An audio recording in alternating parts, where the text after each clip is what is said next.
तरह अंग्रेजी के क्वालिफाइंग के लिए कि भाई क्वालिफाइंग तो करना है, लेकिन कितने नंबर चाहिए क्वालिफाइंग करने के लिए। तो आपका जनरली जीएस का पेपर 250 अंक का होता है, लेकिन मेरे लाल लालियो इंग्लिश कंपलसरी का जो पेपर होता है, जो इंग्लिश कंपलसरी की हम बातचीत करने जा रहे हैं, ये 300 अंक का होता है। और आपको सुनकर अचरज होगा कि पासिंग मार्क्स 33% नहीं है, 25% अंक की जरूरत होती है पासिंग मार्क्स के लिए। और यदि आप 25% अंक मतलब एक चौथाई की बात करें, तो एक चौथाई का मतलब 75 अंक आपको पास होने के लिए चाहिए। आपको 75 मार्क्स की जरूरत है इस पेपर को क्वालिफाइंग करने के लिए। यदि आपके इसमें 300 में से 299 आ गए तो भी आप पास माने जाओगे, और यदि आपके 75 मार्क्स आ गए तो भी आप पास माने जाओगे। इसके अंकों से आपके परिणाम पर रत्ती भर भी फर्क नहीं पड़ने वाला है। हाँ, आपके जीवन में ये महाकाल के रूप में बन सकता है।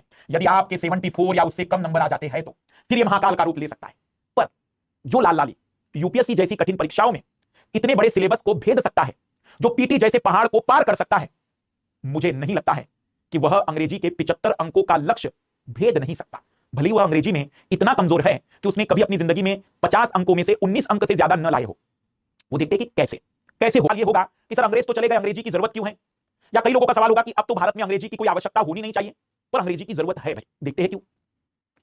सबसे पहले तो इस पेपर का महत्व इसी आधार पर समझिएगा कि यह केवल क्वालिफाइंग है। इसके अंकों से आपका परिणाम प्रभावित नहीं होता है। यदि आप न्यूनतम अंक प्राप्त कर लेते हैं तो आपका रिजल्ट केवल उन्हीं मार्क्स पर आधारित होगा जो जीएस में आए होंगे, निबंध में आए होंगे, ऑप्शनल में आए होंगे।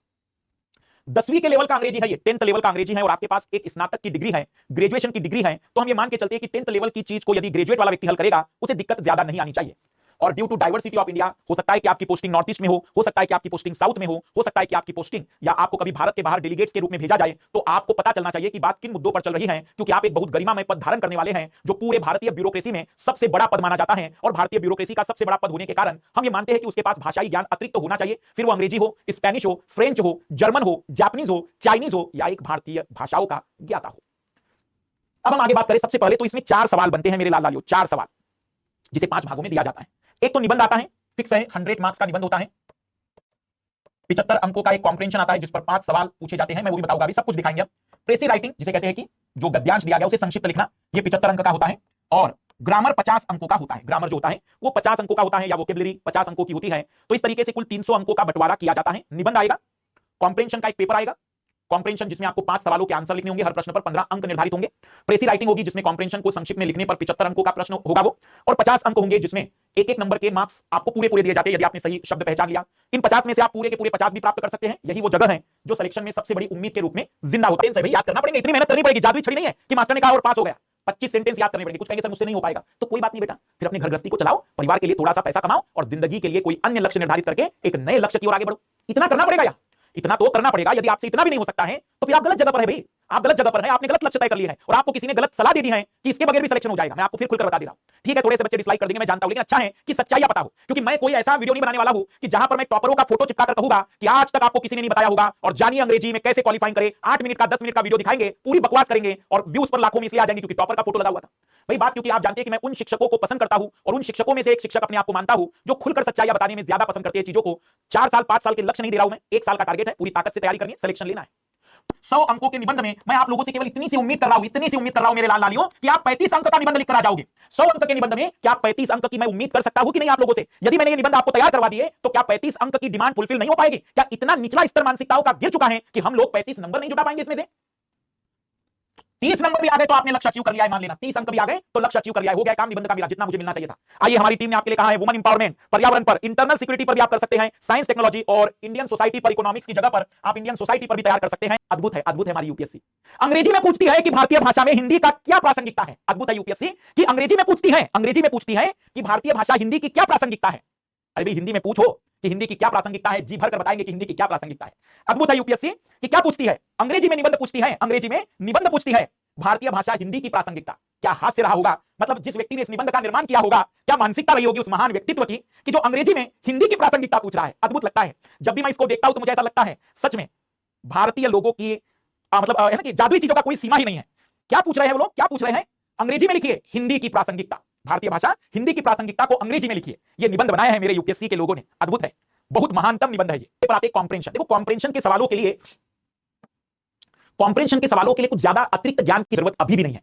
अगर आपने कक्षा 10वीं का एग्जाम दिया है तो रियलिटी में कक्षा 10वीं में जैसे कॉम्प्रिहेंशन हल करते थे, प्रश्न के सेंटेंस को ढूंढते थे कि कहां पर मिलेगा और आंसर उसके इर्द गिर्द ही मिलता था। ठीक है भाई, हम इतनी अंग्रेजी नहीं जानते कि बहुत बेहतर तरीके से मॉडिफाइड करके लिख देंगे, पर अगर आंसर सही जगह से उठाकर लिख देंगे तो एक प्रश्न 15 अंक का है, ऐसे 5 प्रश्न हैं। क्या मैं ये उम्मीद नहीं कर सकता हूं कि 15 में से वो 4 नंबर तुम्हें देगा, और 4 नंबर अगर 5 प्रश्नों में आ गए तो मैं 20 अंक यहां से जुटा लूंगा। मैं 20 अंक मिनिमम 20 अंक की मैं इतनी औकात रखता हूं कि 15-15 अंकों के हैं। एक सवाल तो थोड़ा ढंग से लिखा होगा भाई, एक सवाल तो ढंग से लिखा होगा जिस पर 7 से 8 नंबर मिल जाएंगे, और बाकी सवाल पर 4-4 नंबर भी मिल गए तो मिनिमम 20 और मैक्सिमम 25 अंक की मैं उम्मीद कर रहा हूं कि मुझे कॉम्प्रिहेंशन प्रेसी राइटिंग में लाल लालियो ऐसा पेपर मिलता है आपको अलग से, प्रेसी राइटिंग। जी हां, इस प्रेसी राइटिंग में जैसे मान लीजिए कि मैंने लिखा दिस इज ए बॉल, तो ये 4 शब्द कहलाएंगे, ये कहलाएंगे कि आपके 4 शब्द हैं। तो यहां 10 शब्द ऐसे गिने जाते हैं कि यहां पर कितने शब्द हैं, यहां कितने शब्द हैं। प्रेसी राइटिंग में शब्द काउंट होते हैं, आपके बकायदा शब्द काउंट होते हैं, क्योंकि आपको प्रेसी राइटिंग में नियम का पालन करना होता है कि जितने भी शब्दों का कॉम्प्रिहेंशन था उसे 1/3 में कन्वर्ट करना है। यदि 300 शब्द है तो 100 शब्दों में लिखना है, यदि 600 शब्द है तो 200 शब्दों में लिखना है, यदि 420 शब्द है तो लगभग 140 शब्दों में। अब कोई कहे कि सर अगर 10 शब्द ज्यादा हो जाए, तो ऐसे कुछ नहीं होता।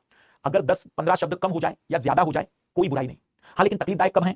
मान लो कि 300 शब्दों का कॉम्प्रिहेंशन था और आपने उसे संक्षिप्त करके लिखा 140 शब्दों में, 130 शब्दों में, 125 शब्दों में। हम कहेंगे यार गलत है ये, ऐसा नहीं होना चाहिए, नंबर कटेंगे तुम्हारे। 300 को हम कहेंगे कि 95 से लेकर 105 के बीच में लेकर आ जाइए।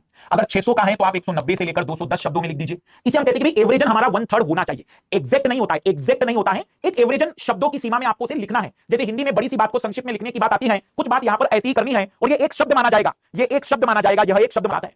तो 10 दिन में हम इसमें 25 से 30 की उम्मीद कर रहे हैं, तो 30 से 35 निबंध में आए थे, 20 से 25 नंबर प्रेसी राइटिंग में कॉम्प्रिहेंशन में आए थे, 25 से 30 नंबर इसमें आए थे, तो ये 75 से लेकर 90 मार्क्स का डिफरेंस हो गया। 75 से 90 अंक मेरे आ चुके हैं।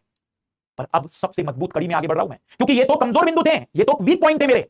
पर अब मैं जिसकी बात आपके सामने करने जा रहा हूं, हिंदी माध्यम का विद्यार्थी यदि सबसे ज्यादा नंबर जुटाएगा तो यही पॉइंट है। और इसके लिए 15 दिन प्रॉपर तरीके से एक ही किताब रेन एंड मार्टिन को पढ़ लेना। यूजेस एंड वोकेबलरी में 2 चीजें तो मैं हमेशा तैयार करके जाता था, डायरेक्ट इनडायरेक्ट स्पीच और एक्टिव पेसिव, बस ये 2 तो मैं गारंटेड तैयार करके जाता था, क्योंकि 10-10-20 नंबरों का जुगाड़ होता था। ये 50 नंबर का है ये, और इस 50 में से 30 से नीचे की मैं उम्मीद नहीं कर सकता हूं। और ऐसा इसलिए भी कह रहा हूं, मैं 30 क्यों कह पा रहा हूं, क्योंकि ये एक शब्द है। कुछ जुगाड़ तो क्लास के अंदर ही लगा लेते हैं भाई, क्लास के अंदर थोड़ी बहुत मदद मिल जाती है, क्योंकि ऐसा नहीं होता है कि केवल हिंदी मीडियम के बच्चे पेपर दे रहे हैं, अंग्रेजी मीडियम के बच्चे पेपर दे रहे होते हैं, तो थोड़ी बहुत मदद एक हाथ शब्द की मिल जाती है। जैसे देखना यहां पर लिखा हुआ है कि चेंजेस करिए और उसे सही फॉर्म में लिखिए, और अननेसेसरी चेंजेस मत करिएगा। इसके लिए ग्रामर आपको पढ़ना पड़ता है। 10 नंबर का है, अगर आपने सही लिख दिया तो पूरा नंबर मिलना है, आधा अधूरा नहीं लिखेंगे। तो इसमें 4 वाक्य तो ही सही लिख सकते हैं हम लोग, 10 में से केवल 4 वाक्य की मैं उम्मीद कर रहा हूं। सर 4 बहुत बड़े हो गए, इतने भी नहीं होंगे मुझसे, ठीक है 3 वाक्य तो लिख सकते हो। 3 वाक्य की उम्मीद कर लेते कि 10 में से 3 वाक्य यहां पर सही लिख देगा मेरा लाल, कोई अड़ोस पड़ोस में कोई मदद कर देगा।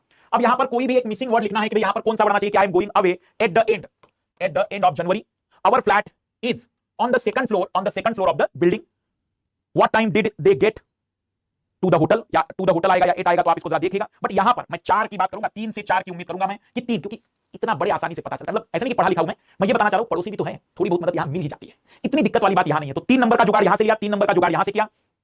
फिर यहां पर आपको केवल इसका सही फॉर्म लिखना है मेरे लाल लालियो, सही फॉर्म, कि उसके सही फॉर्म में फाइंड आएगा, फाइंडिंग आएगा। तो किस तरीके का सही फॉर्म आएगा, जैसे गो की बात करें तो गो आएगा, वेंट आएगा कि गोज आएगा कि गोइंग आएगा, इन चारों में से कौन सा सही फॉर्म आएगा। तो व्हाट वाज शब्द आ गया है। वॉज का मतलब कि वह बातचीत जो करने जा रहा है भूतकाल की करने जा रहा है। तो अगर हम बात करते हैं तो इस तरीके से Y went to the hospital, तो अपने आप सेकंड फॉर्म आ जाएगा। तो इस तरीके से हमें केवल और केवल, जैसे बाय है, अब बाय का तो आप जानते हैं कि तीनों फॉर्म, बाय के तो तीनों ही फॉर्म बाय ही होंगे, बस चौथा फॉर्म बाइंग होगा। तो I am thinking by a house, buying a house तो नहीं होगा, तो इसको भी देख सकते हैं कि बाय या बाइंग आएगा। कुछ जगह पर बड़े आसानी से 3 नंबरों का जुगाड़ यहां से भी हो सकता है कि आपको यहां पर फॉर्म कौन सा आएगा वो सेट करना है। और थोड़े से अगर आपके टेंस हैं तो टेंस अगर आपको थोड़े बहुत याद है तो शायद आप आसानी से बता सकते हैं आई एम थिंकिंग, ये तो कंटीन्यूअस है तो बाइंग आएगा, कंटीन्यूअस बाइंग ही आएगा यहां पर। तो I am thinking buying a house, she टूक ए बॉटल फ्रॉम द बैग, तो यहां पर भी आप ग्रामर में केवल टेंस को पहचान लीजिए। यहां विरोधार्थी शब्द लिखने हैं, एंटीनॉम्स लिखने हैं, जैसे बोरिंग का विरोधी शब्द लिखना है, ठीक है याद नहीं आ रहा है। एक्सेप्ट स्वीकार करना, अस्वीकार करने का अंग्रेजी याद करिए, एक्सेप्ट का अंग्रेजी याद करिए कि एक्सेप्ट का अपोजिट वर्ड क्या होगा। एग्जिट का तो एंटर, सभी को आ जाना चाहिए ये तो अगर हम इनमें से 3 से 4 शब्दों का एंटीनोम एक ही शब्द लिखना है कि इसका विरोधार्थी शब्द क्या होगा, 3 से 4 नंबर की उम्मीद मैं यहां भी करता हूं। एक्सेप्ट को रिजेक्ट, डिनाई लिख दिया है, एक्सेप्ट या डिनाई लिख दिया है। बोरिंग एक्साइटमेंट लिख सकते हैं, एक्साइटेड लिख सकते हैं, बोरिंग की जगह एक्साइटेड लिख सकते हैं, एक्सेप्ट की जगह रिजेक्ट लिख सकते हैं, एग्जिट की जगह एंटर लिख सकते हैं। तो 3 से 4 नंबर की जुगाड़ यहां से हो जाती है। और फिर डायरेक्ट, इनडायरेक्ट, एक्टिव और पैसिव वॉइस, ये बिल्कुल बहुत बड़ा वेटेज रखता है, आपको इसे तैयार करके रखना है। 10 नंबरों का जुगाड़ किया जा सकता है। वो कह रहा है कि इसे इनडायरेक्ट स्पीच में बदलिए कि he said to him is your name not Ahmad, उसने कहा कि तुम्हारा नाम अहमद नहीं है। इसको इनडायरेक्ट स्पीच में बदलना है कि भाई तुम्हारा नाम अहमद नहीं है, तो इसे हमें इनडायरेक्ट स्पीच में कन्वर्ट करना है। फिर यहां पर पैसिव वॉइस में कन्वर्ट करना है। यहां पर एज सुन एज का उपयोग करते हुए, नाइदर नॉर का उपयोग करते हुए सिंपल सेंटेंस में बदलने की कोशिश करनी है इसे। और यहां पर क्वेश्चन टैग बनाना है, your sister help you to do the assignment, तो यहां पर आपको क्वेश्चन टैग मतलब इसे क्वेश्चन फॉर्म में कन्वर्ट करना है। यहां पर हेल्प लिखा हुआ है तो वहां से आप डिड से शुरुआत कर सकते हैं, did your sister help you to do the assignment, लगा दीजिए क्वेश्चन मार्क। फिर इसी रूप में आगे बढ़ते चलेंगे। तो ये 10 सेंटेंस हैं जिसमें active voice, passive voice, as soon as, neither nor. ये आसानी से, मतलब मैं आपको बताऊं कि इसमें आपको 4 से 5 दिन की मेहनत करनी है। और जैसे कि मैंने आपको बताया कि इस चैनल पर लगातार घनश्याम सर इंग्लिश पढ़ा रहे हैं, तो उन ग्रामर को देखते चलिए तो आपको बड़ा बेनिफिट मिल जाएगा ऐसी जगह पर, क्योंकि यहां नंबर की गारंटी है। जैसे मैं आपको बता दूं कि अगर आपने यहां सही लिख दिया तो ऐसा नहीं होगा कि आधा नंबर मिलेगा, सही है तो पूरा 1 नहीं मिलेगा, नहीं तो 0 मिलेगा। ऐसा अधूरा नंबर नहीं रहेगा, यहां सही लिखा है तो पूरा 1 नंबर मिलेगा। हो सकता है कि शुरुआत में भले नंबर काटे जाए, लेकिन मेरे लाल लालियों यहां पर डायरेक्ट पूरा नंबर या तो 1 मिलेगा या तो 0 मिलेगा। 1 0 की बात है। जैसे मान लो कि यहां आपने गलत लिख दिया, यहां मान लीजिए आपने गलत लिख दिया, तो आप ये मत सोचना कि आपका कोई माइनस मार्किंग होने वाला है, बिल्कुल भी नहीं। जी हां मेरे लाल लालियों, कोई माइनस मार्किंग नहीं होती है। कई लोगों को डाउट है इसमें, तो इसमें अगर आपने गलत लिखा तो माइनस मार्किंग नहीं होगा, सिंपल सा कट कर दिया जाएगा, 0 नंबर हो गए। पर आपने यहां सही लिखा है तो पूरा 1 नंबर मिलेगा, यहां पूरा 1 नंबर मिलेगा। एक्साइटमेंट, रिजेक्ट या डिनाई की बात कर दे, एंटर की बात कर दे, तो 3 नंबर पूरे मिलेंगे आप लोगों को, 3 नंबर पूरे मिलेंगे। अब कई बार आप में से कुछ लोगों को लगेगा सर स्पेलिंग याद नहीं आती, मेरे साथ भी ये होता था। तो मैं क्या करता था, कॉम्प्रिहेंशन में प्रश्नों में देखता था कि ये शब्द मिल तो नहीं रहे हैं, और कई बार शब्द मिल जाते थे, तो मैं उसमें से स्पेलिंग देख लेता था। अगर कोई मिस्टेक हो रही, क्योंकि इतना बड़ा लिखा है, कॉम्प्रिहेंशन लिखा हुआ है, प्रेसी राइटिंग लिखा हुआ है, तो उन शब्दों का उपयोग हुआ ही होगा। तो अगर हुआ हो तो इंग्लिश स्पेलिंग में भी दिक्कत आ रही तो वहां से मैं ढूंढ लेता था। देखो प्रैक्टिकल जुगाड़ हुआ आदमी हूं मैं, कि भाई मुझे तो सिलेक्शन चाहिए, साम दाम दंड भेद, जो तरीका हो सकता है, क्योंकि मैं केवल और केवल यूपीएससी के लिए अंग्रेजी का ज्ञानी बनना तो नहीं चाहता हूं। हालांकि मैं इतना जरूर चाहता हूं कि 300 में से 100 नंबर। टू फिलिंग द ब्लैंक, आप सोचिए कि इनमें केवल 2 चुनने हैं। मुझे बताओ लाल लालियो, ये 5 नंबर मुफ्त के नहीं है, कंफर्म है इन दोनों में से कोई एक आएगा, कंफर्म है इन दोनों में से कोई एक आएगा, कोई माइनस मार्किंग नहीं है। There are millions of star in the space, in the space. ठीक है भाई, गलत भी हो गया तो कौन सी गलत बात है। 5 नंबर है लाल लालियो, 5 नंबर, और मुझे खुद बताना क्या इसमें कोई ऐसी तकलीफ है। 5 नंबर में से अगर किस्मत सही रही ना, किस्मत सही रही, हो सकता है कि 3 से 4 आसानी से जुटा लो, हो सकता है 5 आ जाए, क्योंकि 2 में से आएगा। Leave aside the interest, she want पे इवन द प्रिंसिपल। अब ये जो प्रिंसिपल है, अंग्रेजी वाला जो प्रिंसिपल होता है ना, हमारा स्कूलों में जो प्रिंसिपल होता है, वो प्रिंसिपल पाल वाला प्रिंसिपल होता है। हमने ऐसे याद किया था कि हमारे स्कूल के प्रिंसिपल का नाम पाल है, पाल, तो वो जो पाल वाला है वो प्रिंसिपल है। और ये जो मुख्य बात कर रही है वो प्रिंसिपल मुख्य रुपए है, जो प्रिंसिपल अमाउंट कहलाएगा। तो ये प्रिंसिपल अमाउंट डाल दिया मैंने, ये प्रिंसिपल अमाउंट डाल दिया। नंबर जुटाने में टाइम नहीं लगता अंग्रेजी में, यदि आप लोग तैयार है डेडिकेट करने के लिए। केवल 12 से 15 दिन की तैयारी लगेगी लाल लालियो, ताकत से 12 से 15 दिन, और 2-2 ढाई घंटों में। Use the following idioms phrase in sentence of your own to bring out their meaning clearly, do not change the form. अगर मान लीजिए कि समझ में आता है तो ठीक, नहीं समझ में आता है तो कोई दिक्कत नहीं, एक हाथ बन जाए तो बढ़िया। वाक्य बनाने हैं, आप जानते हैं कि मुहावरों का जैसे उपयोग किया जाता है। अंग्रेजी को लेकर चुनौती क्या है, ग्रामीण पृष्ठभूमि और मेंटल प्रेशर। तो मैंने मेंटल प्रेशर आपका रिलैक्स कर दिया होगा, कोई टिपिकल पेपर नहीं है, इसका तनाव मत लेना, इसका स्ट्रेस मत लेना। पर यदि तुम्हें सच में मेरे ऊपर भरोसा है और यदि तुम्हें लगता है कि अंग्रेजी तुम्हारे लिए बाधा है, तो बस मेरी ये 3 बातें याद करना शुरू कर देना। 5 शब्द, कोई भी तीसरी और चौथी वाले बच्चों की अंग्रेजी की किताब, और तीसरा यदि आप अंग्रेजी सुन सकते हो, मूवी हो, कहीं पर भी हो। जैसे मैं आपको एक चीज बताऊं, मैं एक और काम कर सकता हूं, आजकल वेब सीरीज बहुत आने लगी है, वेब सीरीज आने लगी है, तो वेब सीरीज में टाइटल, मतलब जो कमेंट्स होते हैं ना, मतलब आप देखेंगे कि वेब सीरीज में व्यक्ति हिंदी में बोल रहा है और उसका अंग्रेजी में लिखा हुआ आता है, उसको मैं हमेशा ऑन रखता हूं। उससे बहुत सारे नए शब्द भी सुनने को मिलते हैं। इसलिए वेब सीरीज जब आप देखें, मूवी जब आप देखें, तो आजकल उसमें ऑडियो और टाइटल के कई सारे ऑप्शन आते हैं। तो ऑडियो आप हिंदी में रहने दीजिए, उसको अंग्रेजी में लिखने दीजिए, या फिर ऑडियो इंग्लिश कर दीजिए और हिंदी में लिखने दीजिए, तो उससे शब्द जितनी बार सुनाई देंगे उतनी बार वो याद होगा। जैसे कोलावरिडी, तो भाई कोलावरिडी का मतलब मुझे आज भी नहीं पता, लेकिन कोलावरिडी मैं बोल सकता हूं। ये शब्द जो है वो हिंदी भाषा का तो बिल्कुल भी नहीं है। तो ये जो शब्द हम सुन पाते हैं या इन शब्दों को जो हम समझ पाते हैं, वो क्यों, क्योंकि कानों पर पड़े। तो ये जो तीसरी प्रैक्टिस है कि ऑडियो या जो वीडियो है, उन दोनों में से आप किसी को भी अंग्रेजी में और बाकी को हिंदी में करवा दीजिए। ग्रामीण पृष्ठभूमि सब बहाना है, सिलेक्शन के लिए तो बहुत आसान है। क्या इंग्लिश कंपलसरी पेपर के लिए द हिंदू या कोई अन्य अंग्रेजी न्यूज़पेपर अनिवार्य है? बकवास है ये, बिल्कुल भी अनिवार्य नहीं है। क्योंकि अगर ऐसा होता कि अंग्रेजी के अखबारों से लोग अंग्रेजी सीख लेते, अगर अंग्रेजी के अखबारों से लोग अंग्रेजी सीख लेते, तो भारत में हिंदी की जगह अंग्रेजी के अखबार ज्यादा बिक गए होते। कोई न्यूज़पेपर मत पढ़िए, क्योंकि मैं जानता हूं कि न्यूज़पेपर में वो फोटो के अलावा और हेडलाइन के अलावा कुछ नहीं पढ़ते हो आप लोग। फोटो के अलावा, हेडलाइन के अलावा कुछ नहीं पढ़ते। प्रैक्टिकली अगर आपको अंग्रेजी सीखनी है तो रियलिटी में कक्षा 3 और 4 के बच्चों की किताबों से शुरुआत करिएगा। 2 महीने, ढाई महीनों में अंग्रेजी में अच्छी पकड़ना सही, लेकिन सिलेक्शन वाली पकड़ बन जाएगी।